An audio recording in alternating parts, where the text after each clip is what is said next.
안녕하세요. 단열 전문 인테리어 업체 인트루의 김 실장입니다.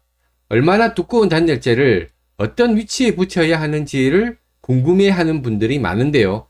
의견 충돌이 많은 부분이기도 합니다.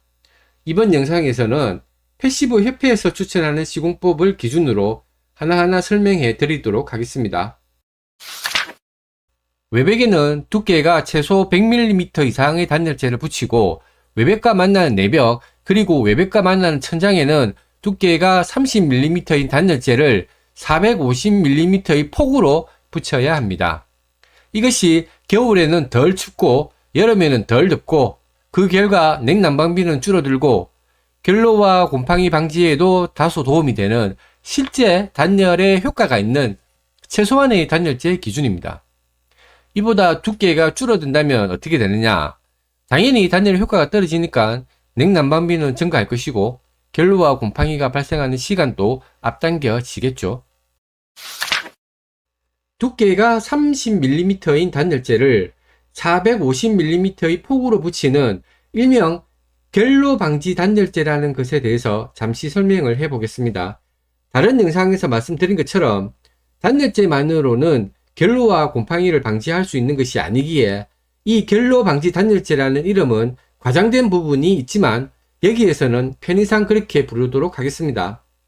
원래라면 외벽에 두께가 100mm인 단열재를 붙였다면 외벽과 만나는 내벽과 외벽과 만나는 천장에도 열교 방지를 위해서 두께가 100mm인 단열재를 1000mm의 폭으로 붙여야만 해당 부분의 곰팡이와 결로를 어느 정도 예방할 수가 있습니다. 그런데 두께가 30mm인 단열재를 450mm의 폭으로 부착해도 비슷한 효과를 낼 수 있다는 것을 우리나라 건설회사에서 발견해서 현재 적용 중이라고 합니다. 난방을 좀 더 해야 한다는 단점은 있지만 아무튼 이를 결로 방지 단열재라고 합니다. 참고로 두께 100mm인 단열재를 붙이고 석고보드를 붙일 틀 작업을 한 후에 석고보드를 2장까지 붙이면 대략 200mm, 즉 한 뼘 정도의 공간이 필요한데요. 이만큼 줄어드는 공간이 아깝지만 제대로 된 단열을 원한다면 감수해야 하는 부분입니다. 다만 줄어드는 공간으로 인해서 침대 같은 가구가 안 들어가는 건 문제가 되겠죠. 그리고 코너 부분의 내벽에 붙이는 결로 방지 단열재는 딱 그 부분만큼만 튀어 나오기 때문에 미관상 보기가 싫습니다. 또한 그 부분에 붙박이장을 설치하면 곰팡이와 결로도 생기기 때문에 그 부분만큼만 빼고 붙박이장을 설치하는데요. 아무래도 디자인상으로는 보기가 좋지 않죠. 아무튼 이런 외행이 싫어서 결로 방지 단열재를 딱 450mm의 폭으로만 붙이는 게 아니라 내벽 전체에 붙이는 경우도 있습니다.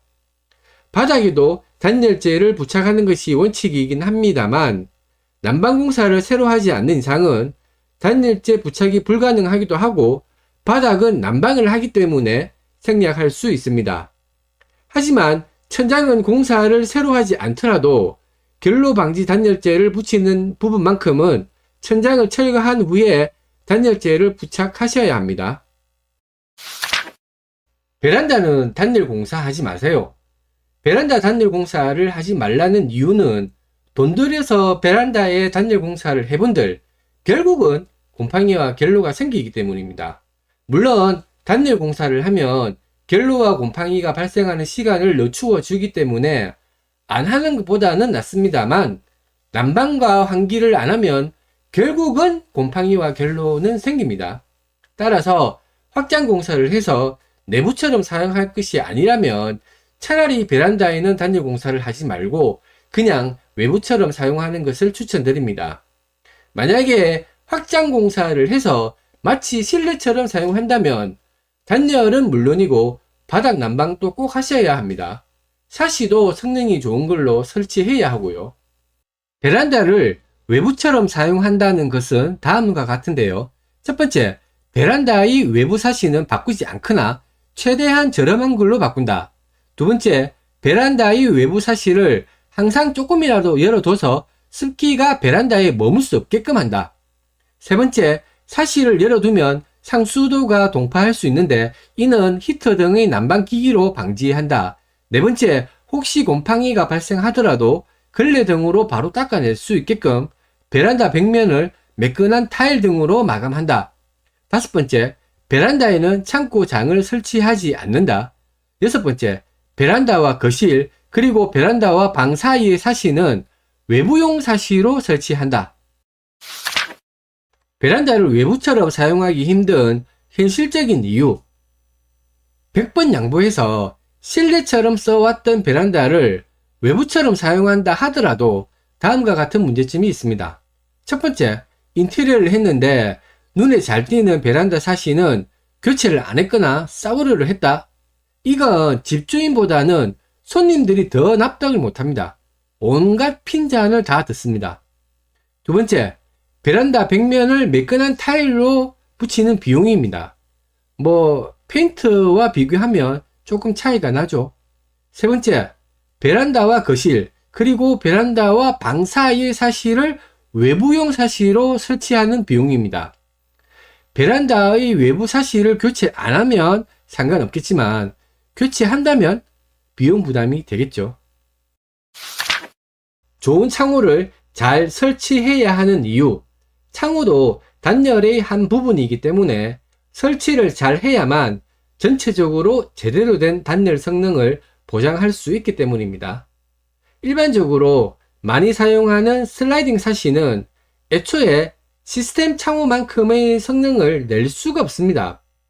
슬라이딩 사시는 조금이라도 바람이 들어올 수밖에 없는 구조이기 때문이죠. 바람이 들어온다는 말은 부엌이나 방의 습기가 베란다로 나가는 것을 못 막는다는 말이고, 이는 베란다로 나간 습기가 곰팡이나 결로를 발생시킨다는 말입니다. 시스템 창호는 슬라이딩 사시보다 대략 두세 배 정도 비싸기 때문에 비용 부담이 꽤 큽니다.